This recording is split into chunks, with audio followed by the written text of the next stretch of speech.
바울의 고백이라는 제목으로 말씀을 나누고자 합니다. 바울이 고백했던 것이 무엇인지 곰곰이 생각해 보시면서 나도 바울처럼 저런 고백을 할 수 있어야 되는데 기도하시고, 또 왜 바울은 저런 고백을 했을까? 그는 어떤 상태에서 어떤 신앙을 가지고 있었기 때문에 저런 고백을 할까?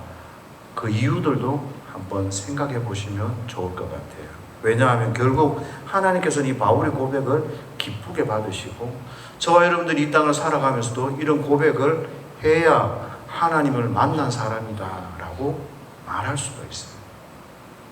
만약에 저와 여러분들이 바울의 고백과 달리 세상의 고백들, 세상이 원하는 그런 고백들만 하고 산다면 저와 여러분들은 신앙인이라고 말하기가 쉽지 않습니다. 우리는 신앙인이라고 말하고 자처하지만, 그러나 하나님이 그렇게 인정하지 않으시면 큰 문제가 되겠죠. 그래서 그런 부분들을 잘 생각하시면서 그렇게 오늘 말씀을 들으시면 좋겠습니다. 오늘 먼저 19절 말씀을 보면 좀 특별한 설명이랄까요? 특별한 표현이 나옵니다. 우리가 아는 것하고 좀 다른. 무슨 이야기인가 하면, 오늘 너희의 간구와 여러분들의 기도와 여러분 예수 그리스도의 성령의 도우심으로 나를 구원에 이르게 할 줄 아는 거로, 바울을 구원에 이르게 한다라는 그런 의미의 말을 이렇게 적어놨습니다. 이게 무슨 의미일까라는 거죠. 어떻게 바울을 구원받게 하실 것인가? 두 가지 때문에 구원에 이르게 한다 그러는데, 빌립보 교인들의 기도, 예수 그리스도의 그 성령의 도우심을 따라 구원을 받는다 이야기합니다. 저와 여러분들이 구원을 어떻게 받죠? 구원은 믿음으로 받아요. 그런데 오늘 표현이 조금 남다르고 색다르다라는 거예요. 그래서 이 부분들이 어떤 의미인지 조금 어려운 부분이긴 한데 잘 들으시면 좋을 것 같습니다. 제이슨 마이어나 또 제랄드 호돈 이런 여러 주석학자들이 이 부분들을 보면서, 또 다른 많은 주석서에도 그렇게 적혀 있어요. 바울이 욥기서를 인용했다 그렇게 이야기해요. 욥기 13장 15절에 보면은 욥이 이제 두 번째 시험을 받으면서 정말 죽을 것 같잖아요. 죽음 직전에 욥이 처하게 됩니다. 그러는 과정 가운데서 친구들의 그런 이야기들을 들으면서 13장 15절에서 욥이 이렇게 고백을 합니다. 그가 나를 죽이시리니. 무슨 이야기입니까? 하나님 곧 나를 불러 가실 것 같아요. 나 이제 죽음 직전에 서 있다, 이런 이야기죠. 내가 희망이 없노라. 나는 살 소망이 다 끊어지고, 이렇게도 죽을 것 같고 저렇게도 죽을 것 같고 모든 인생이 끝자락에 와 있다. 살 소망이 끊어졌다라고 고백합니다. 그러면서요, 그러나 그의 앞에서 내 행위를 아뢰리라. 욥이 이런 이야기를 하는 거예요.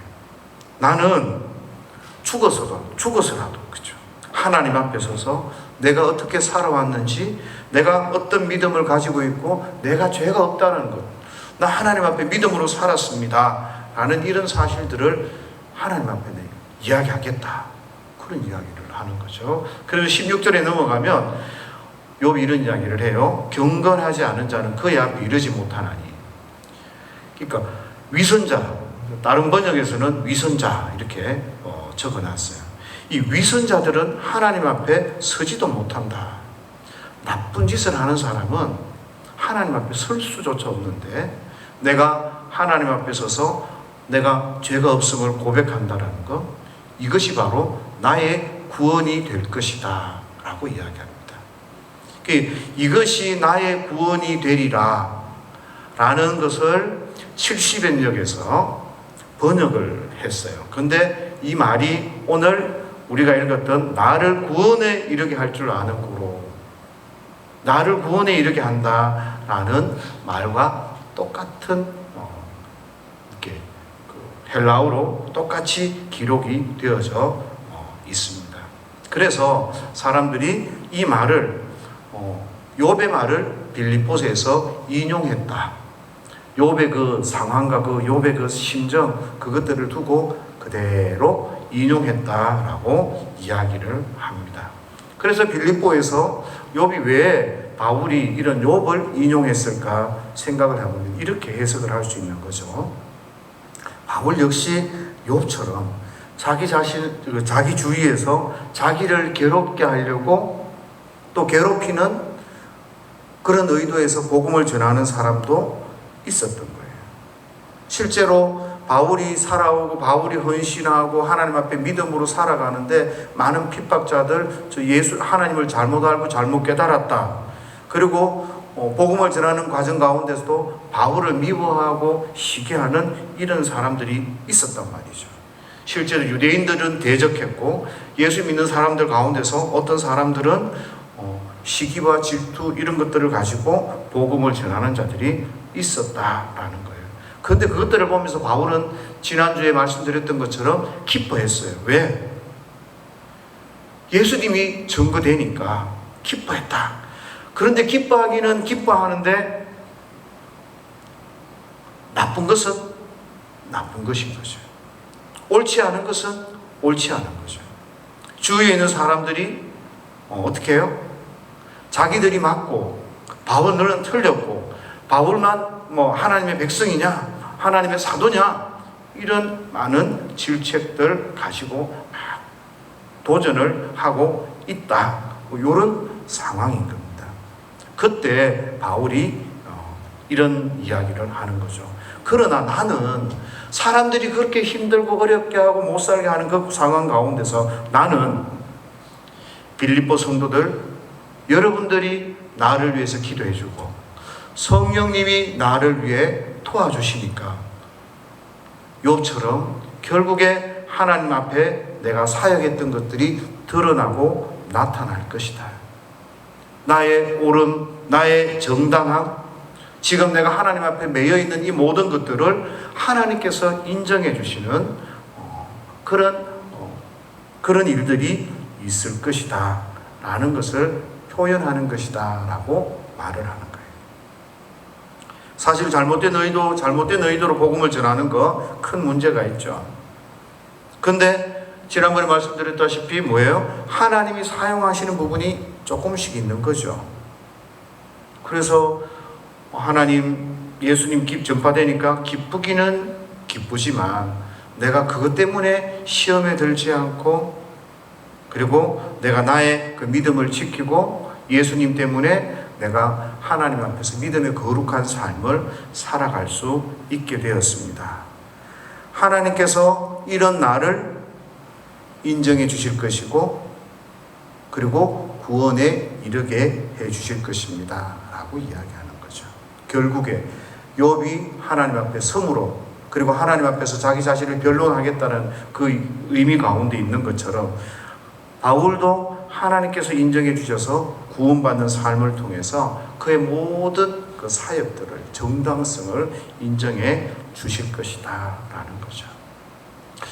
이런 바울의 고백, 이런 바울의 표현들은 저와 여러분들로 하여금 깜짝 놀라게 하는 일이 있습니다.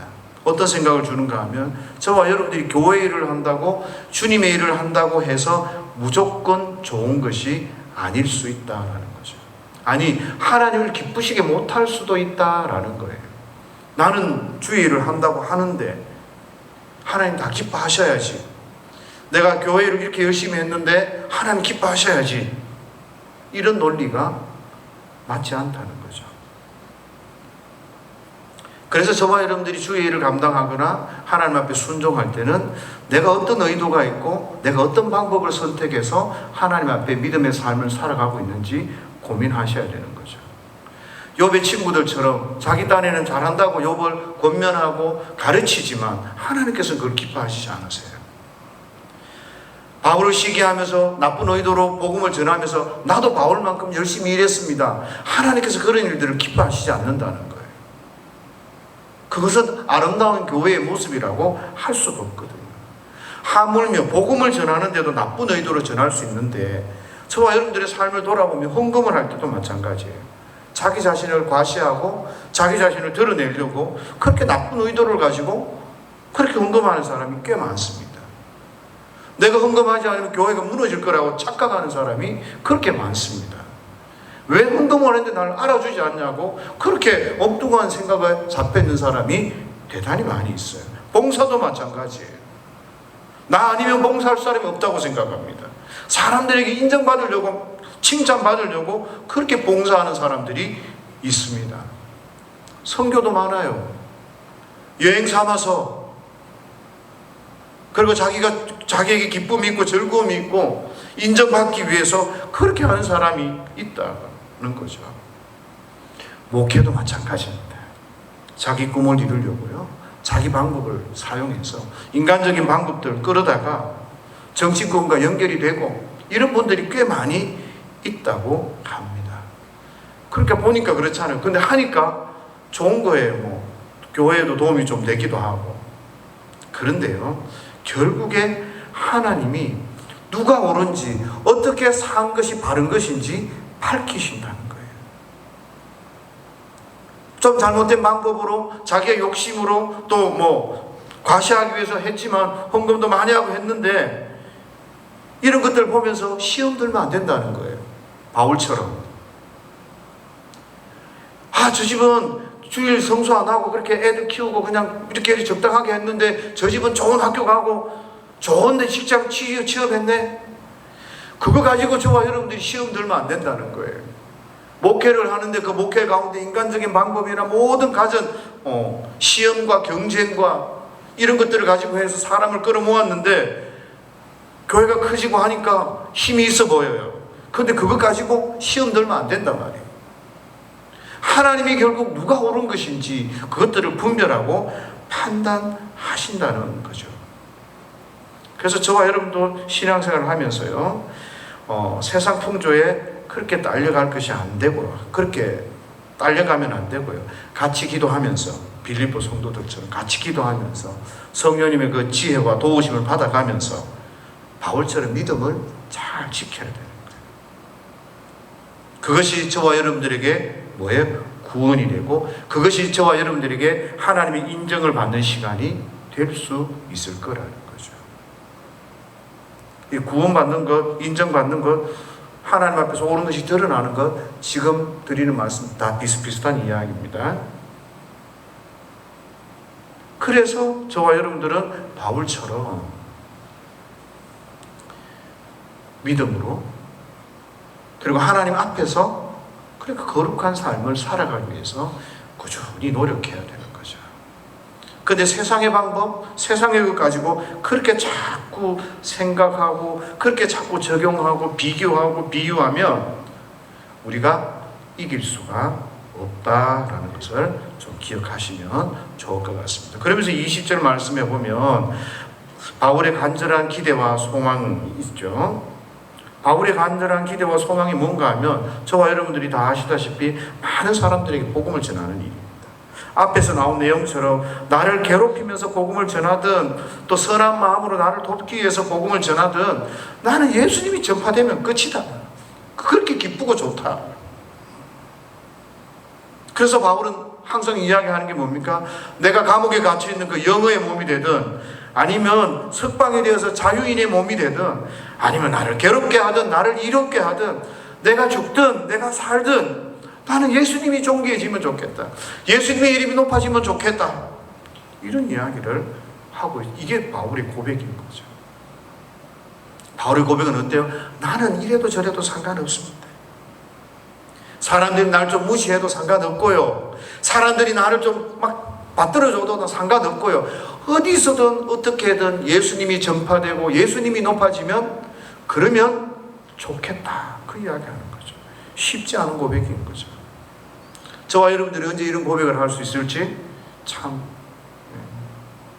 정말 저와 여러분들이 자라나야 됩니다. 고난이 오든 기쁨이 오든 돈이 있든 돈이 없든 건강하든 병이 들었든 어디서든지 하나님의 은혜로 삽니다. 하나님의 영광을 받아주십시오. 예수님이 드러나야 됩니다.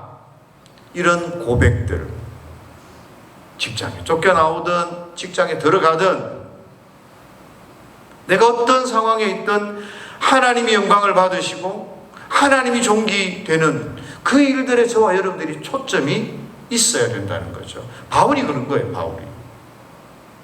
근데 어떻습니까? 저와 여러분들은 조금만 손해보고, 조금만 무시당하고, 조금만 억울해질까봐, 그죠? 그런 일이 교회에 있으면 싸웁니다. 따집니다. 언성을 높입니다. 원한을 풀지 않습니다. 나한테 그런 말 했죠. 나 그런 눈으로 쳐다봤죠. 그때 그 이야기했죠. 당을 짓습니다. 이런 것들은 교회의 모습이 아니에요. 너무나 어리석은 모습이죠. 그런데 교회에서 어떻게 합니까? 예수 그리스도 안에서 어떻게 이 문제를 풀어가고 어떻게 살아가야 될지를 가르치는 것이 아니라 관계로 자꾸 풀려고 해요. 제가 보니까. 관계로 푼다고 하는 것은 기본적으로 너도 좋고 나도 좋아야 되거든요. 그러면 어떻게 해야 되죠? 고난은 사라져야 되고, 희생도 사라져야 되고, 양보도 사라져야 돼요. 모두가 다 좋으려고 하면 어떻게 해요? 방법이 없잖아요. 그런데 교회에서 모두가 좋으려고만, 나만 행복하려고만, 나만 잘 되려고만, 나만 누리려고만 그렇게 몸부림을 치고 있는 거죠. 그런데 오늘 바울의 고백이 뭡니까? 고난 중에서든 기쁨 중에서든 내가 살든지 내가 죽든지 나는 주님이 존귀하게 되기를 원한다. 이렇게 이야기를 하는 겁니다. 저와 여러분들이 좀 포기하면요, 하나님이 저희들이 갚아주세요. 믿으십니까? 믿으시면 포기하시고 믿으시면 낮아지시면 돼요. 저와 여러분들이 죽으면 하나님이 우리를 창조하셨던 것처럼 저와 여러분들을 부활시키십니다. 믿으십니까? 믿으시면 그 믿음대로 그렇게 살아내시면 되는 거죠. 그런데 아무도 그렇게 안 하려고 그러는 건 뭐예요? 하나님을 신뢰하지 않는 거죠.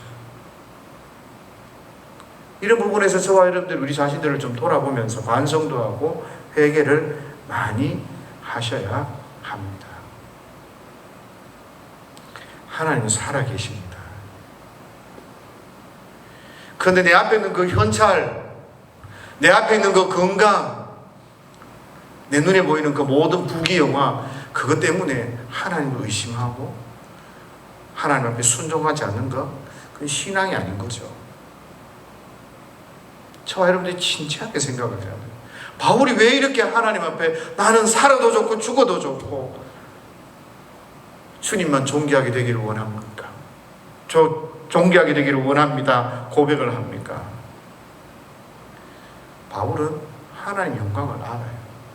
하나님을 만났어요. 그래서 21절에 계속 이야기합니다. 이는 내게 사는 것이 그리스도니 죽는 것도 유익합니다. 내가 살아있다는 거, 그죠? 내가 예수님 때문에 살고 있다는 거잖아요. 내가 하나님 은혜로 살고 있다는 거잖아요. 예수님 때문에 내가 구원받고 내가 새 사람이 되어졌고 그렇게 지금 이 땅 가운데 살고 있고 앞으로도 내가 영생의 축복을 누리고 구원의 은혜를 누리며 살 것인데 내가 죽는 게 그게 뭐가 큰 문제냐. 죽는 것도 나한테는 유익하다.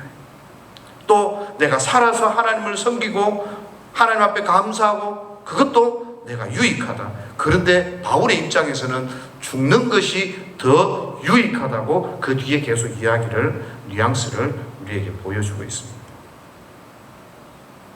우리는 살기 위해서 몸부림치잖아요. 죽지 않기 위해서 발버둥 치잖아요. 병도 낫기만 바라고. 그런데 곰곰이 생각해 보십시오. 병 나았다고 칩시다. 병 나았다고 치면 그 다음에는 안 죽습니까? 죽습니다. 하나님이 나의 병을 고쳐주셨으면 그것을 통해서 나의 병을 고치신 위대하신 주님을 만나야 되는 거예요. 위대하신 주님을 바라봐야 되는 거죠. 근데 우리는 낫는 것에만 관심이 있어요. 고난이 오면 어떻게 합니까? 유익은 생각하지 않아요. 하나님 이걸 통해서 우리를 변화시키는 것을 생각지 않고 피하려고만 하고 도망가려고만 합니다. 낮아지기만 하고 조금 불편해지기만 하면 높아지려고 몸부림을 치는 거예요. 하나님이 왜 나를 이 광야에 두셨는지 고민하지 않는 거죠. 헬렌 켈러 여러분들 잘 아실 겁니다. 삼중고를 겪었죠. 시력, 청력, 언어, 그죠? 근데 이 헬렌 켈러가 이런 그 말을 했어요. 나는 나의 역경에 대해 하나님께 감사합니다. 왜냐하면 역경 때문에, 고난 때문에, 낮아진 것 때문에, 그죠? 나 자신, 나의 일, 그리고 나의 하나님을 발견했기 때문입니다. 그래요. 고난이 오고 낮아지고 힘이 들고 병이 오고, 그런데 그것들을 통해서 하나님이 저와 여러분들이 주는 유익이 있고 기쁨이 있다라는 거예요. 그래서 고난도 받아야 되고 병도 걸려야 되고 낮아지는 것도 낮아져야 되는 거예요. 그래서 그 가운데서 나는 하나님 때문에 유익합니다. 하나님의 이름이 높아져서 하나님 저를 변화시켜 주셔서 그것이 감사합니다. 내가 죽어도, 내가 낮아져도, 내가 살아도 감사합니다. 이런 고백들이 저와 여러분들을 통해서 드러나고 좀 나타나야 하는 거죠. 근데 아무도 이 고난에 대한, 낮아짐에 대한, 가난에 대한, 어려움에 대한 감사, 그것들을 통한 은혜를 누리지를 못합니다. 그러면 그분은 빌립보서를 이해할 수 없어요. 바울이 겪는 이 고난, 바울이 말한 이 기쁨, 이것들을 알 수가 없고 깨달을 수가 없어요. 우리 흔히 이런 이야기 하거든요. 바울은 저 감옥에서도 저렇게 감사했는데, 우리 이렇게 감옥도 없고 이렇게 마음 편안하게 사는데 감사해야지, 감사해야지. 그러면요, 바울은 얼마나 불쌍한 사람이에요. 감옥에 갇혀서 감사하는 그 사람은 얼마나 불쌍한 사람이에요. 바울의 그 기쁨은 그렇게 오는, 뭔가 있어서 오는 그런 기쁨이 아닌 거고, 주님을 발견하고 주님을 깨닫고 주님 앞에 서서 주님이 주시는 그 놀라운 기쁨이라는 거죠.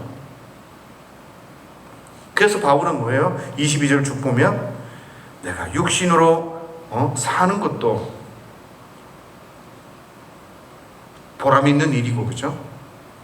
내 일에, 내 삶의 열매라 그러잖아요. 보람 있다는 겁니다. 내가 육신을 입고 사는 것도 주의 일 감당하며 순종하며 사니까 보람 있는 그런 것이지만, 내가 어느 쪽을 선택해야 될지 잘 모르겠다. 이 말을 지금 22절에 하고 있습니다. 나는 바울에게 있어서는 죽는 것도 유익하고 사는 것도 유익하고 아무 문제가 없다는 거죠. 나는 하나님 주시는 대로 오늘 이 감옥에서도 하나님 나를 데리고 가시면 가겠고, 하나님 나를 살려주시면 살겠고. 그러니까 결국 바울은 그 어려운 환경 가운데서 나는 하나님을 바라보고 있기 때문에 죽으나 사나 아무렇지도 않고 다 괜찮다는 거예요.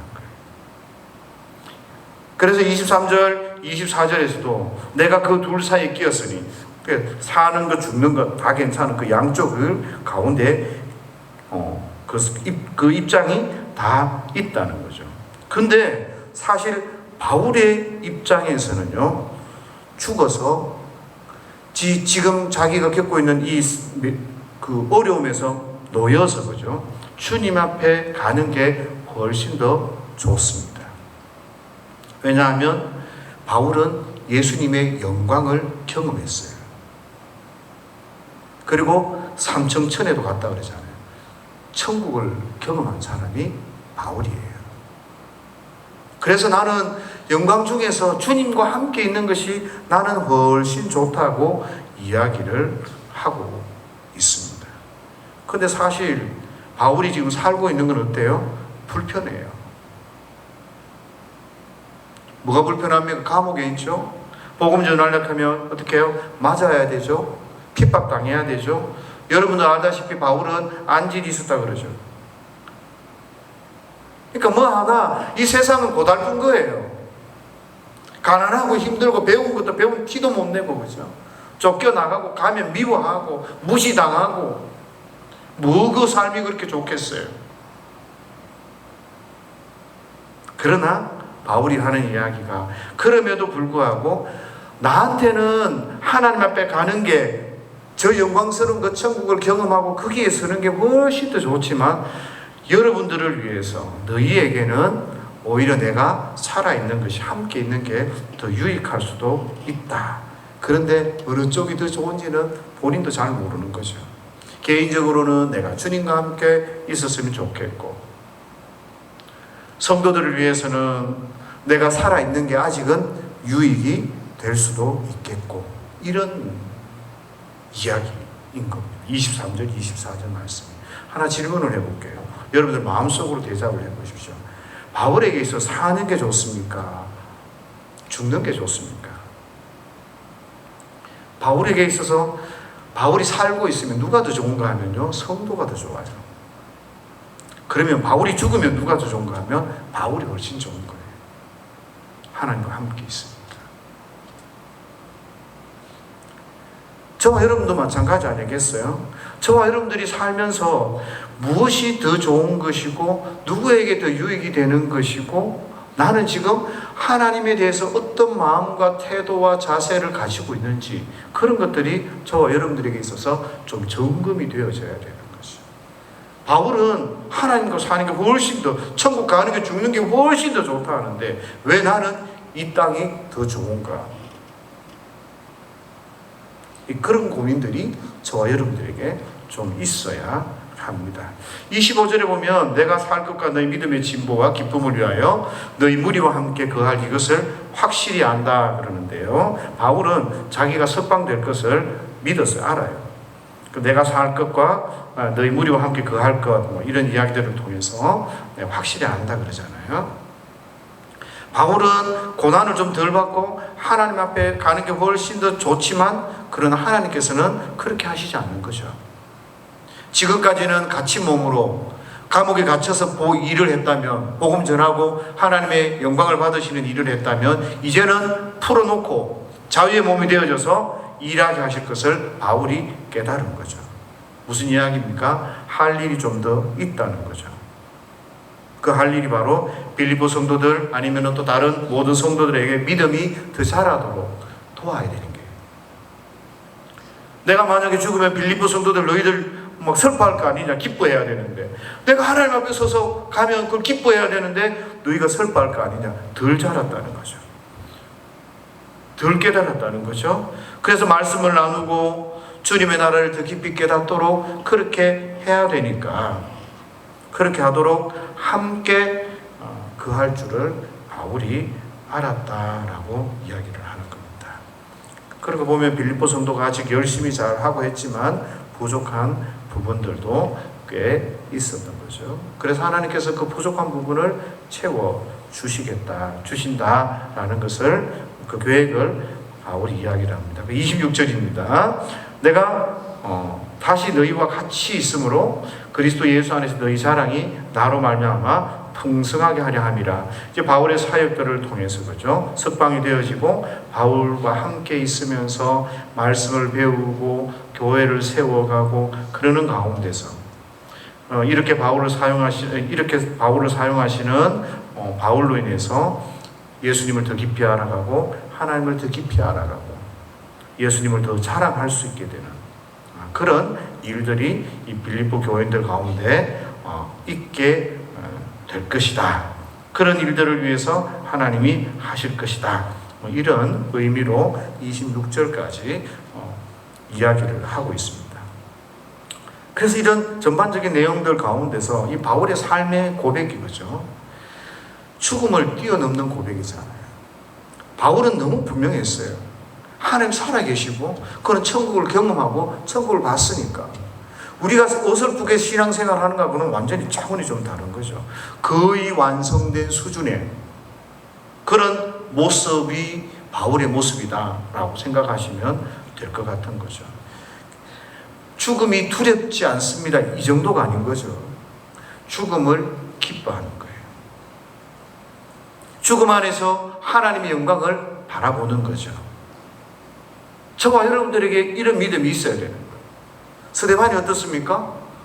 돌로 맞는 그 순간에 하나님의 영광을 바라보는 거예요. 그러니까 날 때려라. 날 죽여라. 그것이 기쁨이 되는 거예요. 사실 하나님의 은혜와 하나님의 능력과 그 하나님의 영광을 우리가 모르면 죽는 게 두렵죠.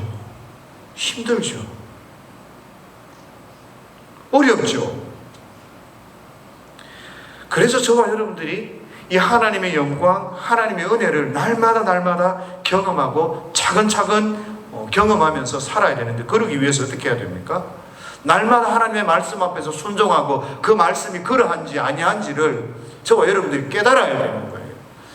어느 날 주일날 와서 예배를 드리고 그리고 하나님 살아계시네, 이렇게 되는 부분이 아닌 거예요. 실제로는 하나님의 말씀을 붙들고 고민하고 순종하고 하나님의 영광을 경험하고 하나님의 말씀이 그런지 늘 우리 속에서 뜨겁게 있어야, 그래야 이 죽음이라는 이 사고의 세계에 대한 이 큰 문제도 믿어지는 거죠. 주님이 나를 창조하셨던 것처럼 나를 부활시킬 것을 믿어지게 되는 거 아니겠습니까?